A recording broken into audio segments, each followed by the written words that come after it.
Bonjour à toutes et à tous. Aujourd'hui, je m'essaye à un format court. Vous devez le savoir, l'algorithme de YouTube aime à se faire caresser dans le sens du poil, afin de mieux vous référencer. Aussi, ai-je décidé de le charmer en réalisant ce type de format. Alors qui dit format court, dit moins chronophage en termes de temps et de travail, et donc réalisable plus rapidement. Pour ce type de format, après moult réflexions, j'ai opté pour de l'actualité. Et peut-être autre chose par la suite. Donc je compte sur vous, sur vos retours, pour savoir si j'ai fait le bon choix. Par ailleurs, sachez que cette vidéo est en partie sponsorisée par la revue Dinosaures, Préhistoire et Fossiles, dont je vous parlerai à la fin de la vidéo. Donc aujourd'hui, pour ce premier épisode, parlons dinosaures, ou plutôt oiseaux primitifs.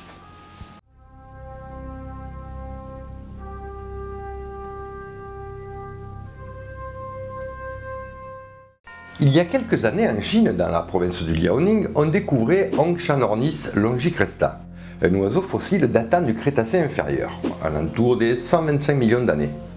Ce fossile relativement bien conservé nous avait révélé un petit oiseau de la taille d'un corbeau, à la tête ornée d'une crête, d'un bec fin pourvu de dents, de longues pattes et démontrait la présence de gastrolites, des cailloux avalés intentionnellement afin d'aider à la digestion, ce qui démontre que cet oiseau était végétivore.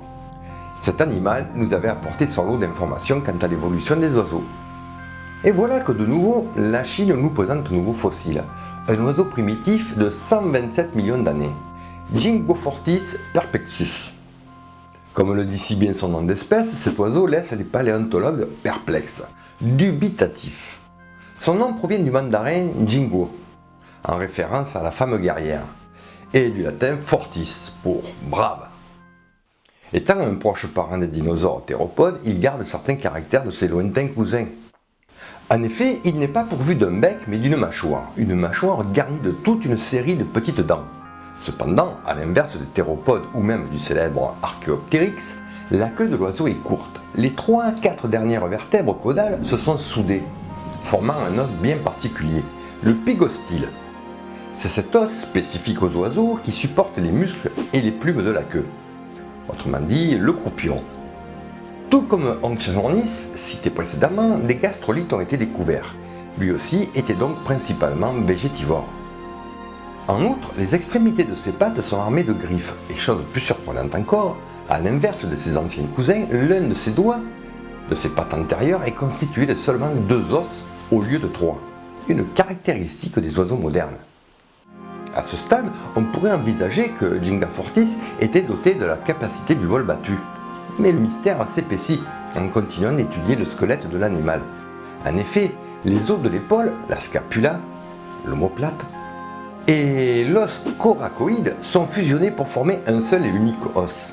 Et ça, c'est un caractère propre à tous les vertébrés, sauf aux oiseaux. Tout au moins aux oiseaux capables de voler. Car les oiseaux n'ayant pas ou plus la faculté de voler, comme chez tous les autres vertébrés, ont ces os fusionnés à un seul scapulo-coracoïde, tout comme certains dinosaures. Au hasard, les droméosauridés.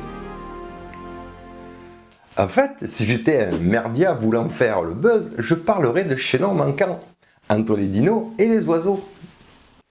Donc, volait-il ou pas? Eh bien, les chercheurs pensent que oui. Jingbofortis volait, mais d'une façon différente que celle que nous connaissons chez nos oiseaux actuels, une sorte de vol intermédiaire entre le vol plané et le vol battu, tel que nous le connaissons.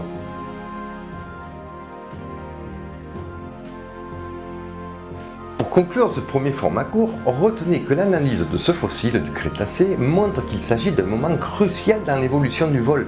Cet oiseau primitif présente une mosaïque de caractères dinosauriens et de caractères propres aux oiseaux modernes, tout en ayant une capacité à voler bien que différente des oiseaux modernes.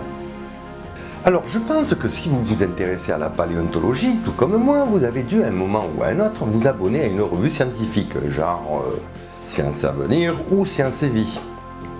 Malheureusement, ces revues se sont, à mon sens, relativement appauvries en articles paléo, laissant de plus en plus la part belle à la santé, pour atteindre un plus large public. Chiffre d'affaires oblige, et pour avoir bossé dans ce milieu, je peux vous dire que les coûts de diffusion en kiosque ou librairie sont faramineux. Ce qui fait que si vous êtes un passionné, voulant éditer une revue spécialisée pour d'autres passionnés, la seule alternative qui vous reste est la vente par correspondance. Ce qui m'amène à vous parler de Dinosaures, préhistoire et fossiles. Car effectivement, cette revue est bel et bien une revue faite par des passionnés pour des passionnés. À ce jour, cette revue trimestrielle en est à son 7e numéro. Et franchement, si vous suivez ma chaîne, cette revue ne pourra que vous intéresser. Effectivement, elle est bourrée d'articles de la même veine. En effet, les journalistes qui œuvrent dans cette revue ont pour but de vulgariser les informations scientifiques, rendant ainsi le discours accessible à tous, petits et grands. Il y a même un membre du Paléotube qui écrit dans cette revue, si vous dire si ce sont des passionnés. Le Paléotube étant un groupe Facebook de vidéastes et autres passionnés de paléontologie. Cela dit, parfois certaines infos sont erronées, mais on leur pardonne. Cette discipline avançant à grands pas, croyez-moi, ce n'est pas évident d'être à la page. De plus, ils donnent la parole à des paléontologues français de renom, via des interviews. Et ça, c'est toujours un plaisir à lire. Le tout agrémenté de belles illustrations.